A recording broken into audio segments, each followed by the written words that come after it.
Hello everyone, welcome to the channel. आज हम इस वीडियो में बात करने वाले हैं सोर्सेस ऑफ कॉर्पोरेट फाइनेंस बोलो या फिर सोर्सेस ऑफ बिजनेस फाइनेंस बोलो। Sources of business finance basically दो टाइप्स के होते हैं, एक होता है लॉन्ग टर्म फाइनेंस, एक होता है शॉर्ट टर्म फाइनेंस। सो आज हम लॉन्ग टर्म फाइनेंस को डिटेल में डिस्कस करेंगे। लॉन्ग टर्म फाइनेंस या तो ओन्ड कैपिटल हो सकता है या तो फिर बोरोड कैपिटल। owned capital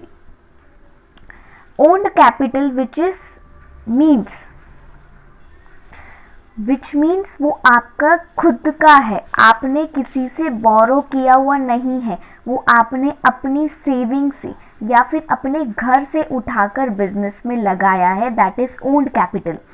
लेकिन बोरोड कैपिटल मतलब ऐसा कैपिटल जो आपके खुद का नहीं है, आपकी खुद की सेविंग से नहीं लिया है, वो तो आपने किसी से बोरो किया है, जो आपको उसको डेफिनेटली रीपे भी करना पड़ेगा। तो अभी हम ओन्ड कैपिटल को डिस्कस करते हैं। ओन्ड कैपिटल मीन्स खुद का पैसा। अगर आप खुद का पैसा लगाते हो तो वो ओन्ड कैपिटल होता है। अब ओन कैपिटल बेसिकली दो तरह से हो सकता है, या तो शेयर से ले सकते हो, आपने शेयर हो सकता है, आपने शेयर्स इशू किए, मतलब कोई कंपनी अगर शेयर्स इशू कर सकती है तो या तो फिर वो इक्विटी शेयर्स इशू कर सकती है या फिर प्रेफरेंस शेयर्स इशू कर सकती है। या तो आप शेयर्स इशू करो या तो रिटेन्ड अर्निंग्स मतलब आपने कुछ अमाउंट रिटेन करके रखा था अपनी अर्निंग से, वो आप यूज कर सकते हो। उसको डिटेल में स्टडी करेंगे, लेकिन सबसे पहले हम शेयर्स को डिस्कस करेंगे। शेयर्स का मतलब क्या होता है? Shares means small part of an capital. देखो, कंपनी के कैपिटल को छोटे छोटे पार्ट्स में डिवाइड किया जाता है, या फिर आप बोल सकते हो छोटे छोटे यूनिट्स में डिवाइड किया जाता है। तो उस एक यूनिट को हम कहते हैं शेयर। बेसिकली क्या होता है कि कंपनी इतना सारा कैपिटल रेज नहीं कर सकती, तो वो क्या करती, अपने कैपिटल को छोटे छोटे पार्ट्स में डिवाइड करती है, छोटे छोटे पार्ट्स में अपने कैपिटल को डिवाइड करती। तो फिर क्या होता है, उन पार्ट्स को हम शेयर कहते हैं। ये शेयर आम पब्लिक भी खरीद सकती है या फिर कुछ रिस्ट्रिक्टेड आपके लोग होते हैं वो खरीद सकते हैं। तो ये कैपिटल आप शेयर करते हो, इसलिए इनको शेयर्स कहा जाता है। ये शेयर्स इक्विटी शेयर्स हो सकते हैं या फिर प्रेफरेंस शेयर्स हो सकते हैं। इक्विटी शेयर्स मतलब ऐसे शेयर्स जो प्रेफरेंस शेयर्स नहीं है। तो फिर प्रेफरेंस शेयर्स क्या है? ऐसा मैं नहीं कहती, ऐसा एक्ट कहता है, हमारा जो कंपनीज एक्ट है वो कहता है कि equity shares are those shares which are not preference shares. तो फिर प्रेफरेंस शेयर्स क्या होते हैं ये पहले हमें जानना पड़ेगा, उसके बाद ही हम इक्विटी शेयर्स समझेगा। So preference shares means those shares which get preference in respect of two things. Now which are these two things? That is in payment of dividend or in repayment of the capital. अगर shares पे आपको preference दिया जा रहा है या means priority दी जा रही है इन द पेमेंट ऑफ डिविडेंड और इन द पेमेंट ऑफ, और you can say repayment of the capital, that is preference shares. मतलब सपोज कंपनी लिक्विडेट हो रही है, वाइंडिंग अप हो रही है, तो उसमें आपका जो कैपिटल है वो सबसे पहले इक्विटी शेयर्स के पे प्रेफरेंस देके प्रेफरेंस शेयर होल्डर्स को पैसा दिया जाएगा। उसी तरह जब भी कंपनी डिविडेंड डिक्लेयर कर रही है तो इक्विटी शेयर होल्डर से पहले प्रेफरेंस शेयर होल्डर्स को डिविडेंड दिया जाएगा। इनका डिविडेंड रेट फिक्स्ड होता है, मतलब इन्हें फिक्स्ड रेट पे डिविडेंड डिक्लेयर होता है। लेकिन जो इक्विटी शेयर्स होते हैं इन्हें फ्लक्चुएटिंग रेट पे डिविडेंड मिलता है।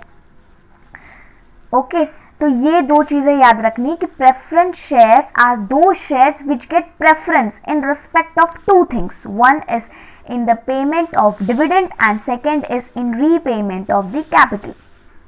अब इक्विटी शेयर्स मतलब ऐसे शेयर्स जिनको प्रेफरेंस नहीं दिया जा सकता, उनको फ्लक्चुएटिंग रेट ऑफ डिविडेंड में दिया जाएगा और उनका डिविडेंड फिक्स भी नहीं होता है। और रीपेमेंट ऑफ कैपिटल की बात है तो रीपेमेंट उन्हें कैपिटल तब होगा जब सब ड्यूज क्लियर हो जाएंगे। मतलब अगर कंपनी लिक्विडेट हो रही है तो सबसे पहले हमारे जो क्रेडिटर्स है उनको पेमेंट दिया जाएगा। अगर हमने कोई बैंक लोन दिया है तो उनको पेमेंट किया जाएगा, उसके बाद प्रेफरेंस शेयर होल्डर्स को पेमेंट होगी, उसके बाद कुछ अमाउंट बचता है तो वो इक्विटी शेयर होल्डर्स को दिया जाएगा। So let's discuss some features. Equity shares अगर आप किसी कंपनी के खरीदते हो, सपोज को आप किसी कंपनी के इक्विटी शेयर्स खरीदते हो तो आप वो कंपनी को वापस नहीं दे सकते हो, आप चाहे तो किसी और पर्सन को बेच सकते हो। इसका मतलब क्या होता है, कंपनी का कैपिटल तो फिक्स्ड रहता है, परमानेंट रहता है, उस कैपिटल को आप फिर से ऐसे चाहो तो विड्रॉ नहीं कर सकते। हाँ, आप उसे ट्रांसफर कर सकते हो, मतलब कंपनी में शेयर्स ट्रांसफर हो सकते हैं। तो इक्विटी शेयर्स का जो पैसा होता है ये परमानेंट कैपिटल होता है, आपको कोई ज़रूरत नहीं इक्विटी शेयर्स का कलेक्ट किया हुआ पैसा वापस करने के लिए। अगर आप कंपनी पॉइंट ऑफ व्यू से देखें, अगर आप इक्विटी शेयर से मनी कलेक्ट करते हो, फंड्स कलेक्ट करते हो, तो वो आपका परमानेंट कैपिटल बन जाता है, मतलब आप उसको परमानेंटली अपने बिजनेस में रख सकते हो unless and until your business is going to be liquidate. आपको इसे रिफंड करने की या फिर रीपे करने की कोई ज़रूरत नहीं पड़ती है। अगर कंपनी वाइंडिंग अप हो रही है तो आप इसे रीपे करोगे। एंड इक्विटी शेयर्स पे इक्विटी शेयर्स अगर आप खरीदते हो तो वो किसी एसेट्स ऑफ द कंपनी पे चार्ज क्रिएट नहीं करते हैं। ओके, ये किसी मॉर्गेज वगैरह ऐसा नहीं होता है। पर मैं बता दूं, ultimate control of the company is in the hand of equity share holders. Control किसके हाथ में होता है, इक्विटी शेयर होल्डर्स के हाथ में होता है, इसलिए उनको कंट्रोलिंग पावर होती है। और इक्विटी शेयर्स पे ही बोनस इशू और राइट इशू डिक्लेयर होता है। बोनस इशू क्या होता है, मतलब कंपनी अपने कुछ रिटेन प्रॉफिट्स में से फ्लो बैक करती है उन प्रॉफिट्स को और बोनस इशू करती है, मतलब वो फ्री में शेयर्स देती है और उसके बदले में कोई अमाउंट नहीं कलेक्ट करती है। राइट इशू मतलब जब भी कंपनी नया इशू करेगी तो एग्जिस्टिंग शेयर होल्डर्स को पूछेगी कि आपको क्या ये कंपनी के शेयर्स चाहिए, तो फिर उन्हें कंसेशनल रेट पे शेयर्स दिए जाएंगे, वो होता है राइट इशू। मैं ऑलरेडी बता चुकी हूँ कि इक्विटी शेयर्स पे आपको फ्लक्चुएटिंग डिविडेंड मिलता है। और रेसिडुअल क्लेमेंट्स होते हैं, मैंने सबसे पहले आपको बता दिया था कि अगर कोई भी कंपनी वाइंडिंग अप हो रही है किसी भी कंपनी की, तो सबसे पहले सारे एसेट्स को बेच के जो भी पैसा आएगा सबसे पहले उसे हम, हमारे कोई लोन है तो उसे दे देंगे, कोई सन्ड्री क्रेडिटर्स है तो उसे दे देंगे, उसके बाद अगर कुछ पैसा बचता है तो वो हम प्रेफरेंस शेयर होल्डर्स को दे देंगे, उसके बाद इक्विटी शेयर होल्डर्स को मिलेगा। मतलब वो रेसिडुअल क्लेमेंट्स है, बचा कुचा कुछ अमाउंट बचेगा तो देंगे, नहीं बचेगा तो नहीं देंगे। ओके, और इनकी market value of course fluctuate होती रहती है, ये क्योंकि इनको फ्लक्चुएटिंग रेट ऑफ डिविडेंड मिलेगा तो इनकी मार्केट वैल्यू भी फ्लक्चुएट होगी। और इनको कोई प्रेफरेंशियल राइट नहीं मिलता। मैंने बोला equity shares are those shares which are not preference shares. Okay, उसके बाद बात आती है रिस्क। देखो सबसे ज़्यादा रिस्क ये बेयर करते हैं क्योंकि इनको फ्लक्चुएटिंग डिविडेंड है और डिविडेंड भी फिक्स नहीं है और साथ में कैपिटल रीपेमेंट का भी फिक्स नहीं, तो अल्टीमेट रिस्क तो यही बेयर करते हैं। इनकी कुछ फेस वैल्यू होती है, फेस वैल्यू उनकी फिक्स्ड होती है जो आपके शेयर सर्टिफिकेट पे लिखी हुई होती है। ओके, तो ये कुछ फीचर्स है इक्विटी शेयर्स के। इक्विटी शेयर्स के फीचर्स को याद करने का एक तरीका है, that is Pacific MR3F। P से परमानेंट कैपिटल, A से assets of the company, C से control, I that is stands for issue, F stands for fluctuating, C stands for control जो मैंने ऊपर लिख दिया है, M stands for market value, R से देखो राइट इशू आ रहा है, रेसिडुअल पेमेंट्स आ रहा है, और ये देखो प्रेफरेंशियल राइट्स भी आ रहा है, रिस्क भी आप बोल सकते हो, और F से फेस वैल्यू। ओके, उसके बाद ये इक्विटी शेयर्स के भी दो टाइप होते हैं, एक होता है equity shares with normal voting right, equity shares with differential voting right. Normal voting rights, अगर मैं बोल रही हूँ नॉर्मल वोटिंग राइट्स, तो उनको एक जो company form of organisation follow करती है, दैट इज 1 शेयर 1 वोट, आपको एक शेयर पे एक वोट मिलेगा। डिफरेंशियल वोटिंग राइट जो कंपनी डिसाइड करती है अपनी मर्जी के हिसाब से कि वो लोग कैसे देने हैं। Coming to the preference shares, preference shares क्या होते हैं ये हम डिस्कस कर चुके हैं। उसके बाद इनके फीचर्स देखो, फिक्स्ड रिटर्न मिलता है इनको, मैंने बोला कि फिक्स्ड डिविडेंड देंगे, फिक्स परसेंटेज ऑफ डिविडेंड इनको मिलता है। तभी इन्हें लिखते समय में हम ऐसे लिखते हैं 10% ऑफ प्रेफरेंस शेयर्स है, 12% ऑफ प्रेफरेंस शेयर्स, ऐसे करके लिखते हैं। इनको बोनस और राइट इशू नहीं दिया जाता है, इनको वोटिंग राइट्स भी नहीं होते, और इनकी मार्केट वैल्यू जो होती है ऑलमोस्ट फिक्स ही रहती है क्योंकि इनको फिक्स परसेंट ऑफ जो आप डिविडेंड देते हैं। इनको प्रेफरेंशियल डिविडेंड मिलता है, मैंने बोला प्रेफरेंस दिया जाएगा भाई इनको, prior repayment of capital. Equity share से पहले प्रेफरेंस शेयर होल्डर्स को डिविडेंड दिया जाएगा। इनकी भी कुछ फेस वैल्यू जो होती है जनरली हाईयर होती है, जैसे कि 100 अमाउंट, लेकिन इक्विटी शेयर्स की अगर फेस वैल्यू होती है जनरली 10 के आसपास होती है, मतलब कम होती है। नेचर ऑफ कैपिटल तो मैं बता दूँ टेम्परेरी कैपिटल होता है, आप ज़्यादा देर तक प्रेफरेंस शेयर कैपिटल को नहीं रख सकते, आपको उन्हें रिडीम करना पड़ता है। इसमें रिस्क जो होती है वो मिनिमम होती है, ज़्यादा रिस्क नहीं होती है। इनके भी कुछ टाइप्स है।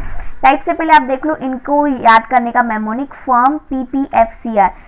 F स्टैंड्स फॉर यहाँ पे फिक्स रिटर्न, I से बोनस और राइट इशू, तो ये भी इशू, R से वोटिंग राइट्स, M से मार्केट वैल्यू, PPF है ना तो प्रेफरेंशियल डिविडेंड, प्रायर रिपेमेंट और face value, CR that is a capital and risk, आप ऐसे याद कर सकते हो। उसके बाद टाइप्स की अगर मैं बात करूँ तो टाइप्स इनके basically cumulative, non cumulative, participating, non participating, converting, non converting, redeemable and non redeemable. Means on the basis of cumulation, on the basis of participation, on the basis of convertibility and on the basis of redemption.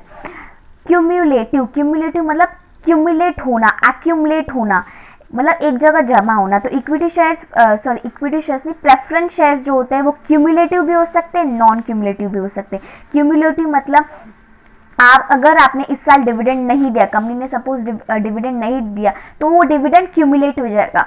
मतलब इस साल आपने नहीं दिया ना, तो इस साल का आप छोड़ो, अगले साल आपको पिछले साल का भी देना पड़ेगा। ओके, तो क्यूमुलेट होता है। तो क्यूमुलेटिव अगर एक्यूमुलेट नहीं होता है तो non cumulative. Okay, participating and non participating. So participating preference shares मतलब ऐसे शेयर्स जो सरप्लस में पार्टिसिपेट करते हैं। मतलब सपोज कि कंपनी ने डिविडेंड डिक्लेयर किया, प्रेफरेंस शेयर होल्डर्स को उनका जो fix percentage rate of dividend है वो हमने दे दिया है, उसके बाद इक्विटी शेयर वालों को भी डिविडेंड दे दिया, उसके बाद भी सरप्लस बच रहा है, वापस प्रेफरेंस शेयर होल्डर्स को दे दो, वो पार्टिसिपेटिंग है, वो पार्टिसिपेट कर सकते हैं ना surplus if left. Non participating जो पार्टिसिपेट ही नहीं कर सकते सरप्लस में, उनको जितना फिक्स परसेंटेज ऑफ डिविडेंड जो एज अग्रीड हुआ था वही मिलेगा। Convertible, non convertible preference shares. Convertible मतलब ऐसे प्रेफरेंस शेयर्स जो कन्वर्ट हो सकते हैं to an equity shares after certain point of time. Non convertible मतलब जो कन्वर्ट नहीं हो सकते, वो प्रेफरेंस के प्रेफरेंस ही रहेंगे और उन्हें एक सर्टेन पीरियड जो हमने पहले फिक्स किया होगा उस पे हम इन्हें रिडीम कर देंगे। Redeemable, non redeemable. रिडीमेबल मतलब जिनको हम रिडीम करते हैं, मतलब रीपे कर देंगे। नॉन रिडीमेबल जिनको हम रीपे नहीं करते। पर मैं बता दूं नॉन रिडीमेबल प्रेफरेंस शेयर्स का कॉन्सेप्ट अब हट चुका है मतलब एक्ट से हट चुका है कि आपको प्रेफरेंस शेयर्स को रिडीम करना ही होगा। बट एज अ टाइप हम पढ़ते हैं कि प्रेफरेंस शेयर्स नॉन रिडीमेबल भी हो सकते हैं, बट अभी जनरली प्रेफरेंस शेयर्स को रिडीम करना जरूरी होता है। तो as a type you study it.